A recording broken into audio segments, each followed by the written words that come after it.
Hola, hola, sean todos bienvenidos a un nuevo video.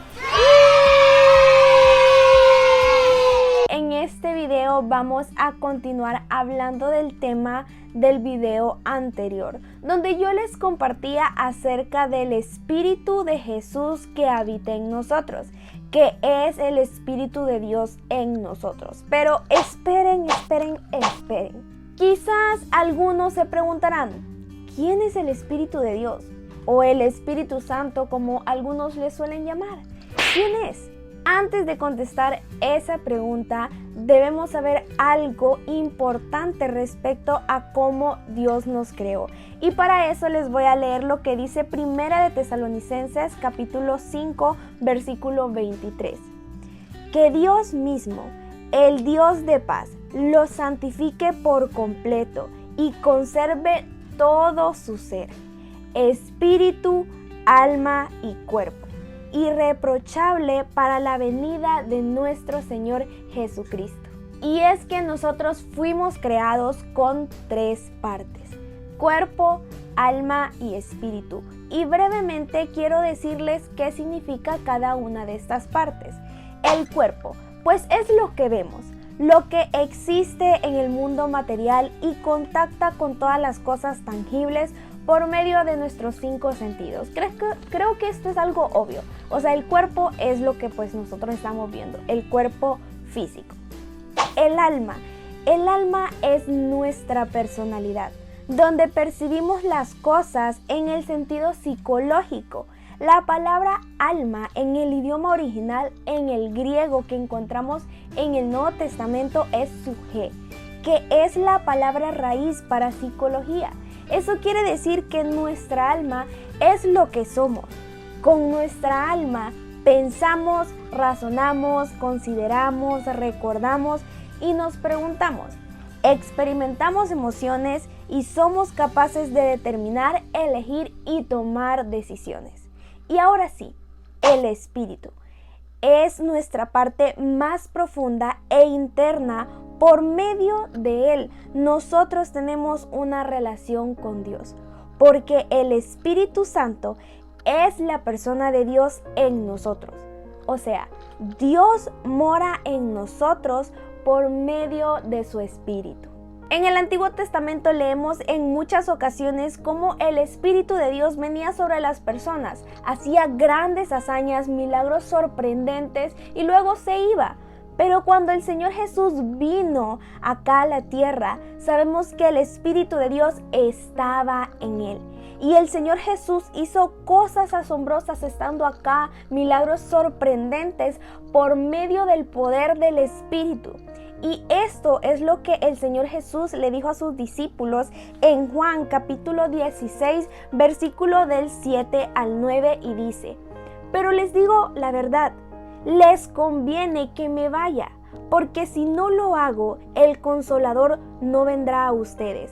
En cambio, si me voy, se lo enviaré a ustedes, y cuando Él venga, convencerá al mundo de su error, en cuanto al pecado, a la justicia y al juicio. En cuanto al pecado, porque no creen en mí. Como dijo el Señor Jesús, nos convenía que Él se fuera. Y el Señor Jesús no solo se los decía por el hecho de recibir al Consolador, de recibir su Espíritu, sino porque si Él no hubiera muerto, no tendríamos vida.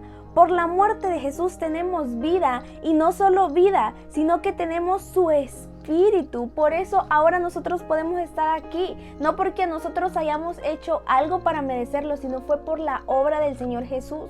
Porque el Señor Jesús es el camino, y Él nos abrió camino a la verdadera comunión con el Padre. Cuando Pablo se despide en la segunda carta a la iglesia de Corintio, les dice que la gracia del Señor Jesucristo, el amor de Dios y la comunión del Espíritu sean con ustedes. Y es que el Espíritu Santo no es un simple aire, no es un escalofrío que nosotros sentimos o un fuego que arde por dentro de nosotros. No es nada más solo aquello que podemos sentir. es la persona de Dios en nosotros, con la cual nosotros podemos tener comunión, con la cual nosotros podemos compartir, con la cual nosotros podemos dialogar. El Señor Jesús, como decía en el pasaje, les dijo a sus discípulos: cuando Él venga, convencerá al mundo de su error. Y es que Dios transforma nuestra vida por medio de la comunión con su Espíritu, porque su Espíritu se encarga de corregir todo lo malo en nosotros. Es aquel que nos detiene cuando vamos a hacer algo que no es de agrado para Dios. Es aquel que nos confronta y es el que debe guiar nuestra vida. Por eso en muchas ocasiones cuando uno está haciendo algo que uno sabe que no es de agrado a Dios, siente como esa presencia, siente como alguien te dice: no lo hagas, no vayas a ese lugar, no tomes esa botella, no tengas esa relación, no tengas esa conversación. Y nosotros decimos: ¿será mi conciencia? ¿Qué será? No, es la persona de Dios, es su Espíritu que te está diciendo: sal de ahí, porque es aquel que nos confronta, es aquel que viene a corregir lo malo que está en nosotros. Ese es el Espíritu de Dios y muchos no son conscientes de ello.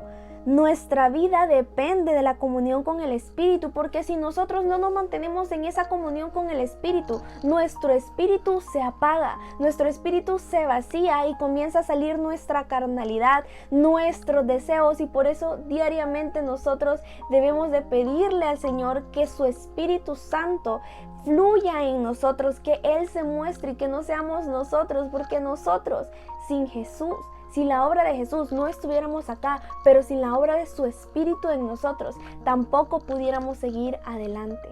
Como les decía en el video anterior, debemos pedir que Él todos los días guíe nuestra vida. Y esa es mi oración para ti que ves este video, que su Espíritu Santo gobierne tu vida, porque esto no se trata de nosotros. Por eso el Señor Jesús, cuando se fue, mandó a su Espíritu, al Espíritu de Dios a nosotros, porque Él sabía que nosotros solos no podemos en esta vida. Pero el Espíritu de Dios está en nosotros y está para confrontarnos, para guiarnos a la verdadera comunión con el Padre y que podamos ser transformados para que cuando el Señor Jesús regrese en ese precioso día lleno de gloria, nosotros podamos estar intachables delante de Él. Pero eso es algo que solo podemos lograr con la comunión que tengamos con el Espíritu Santo, que sea Él llenando nuestra vida de su Espíritu y que seamos nosotros menguando, dejando que Él tome nuestra vida para que al final nosotros podamos estar intachables cuando el Señor Jesús regrese. A Jesús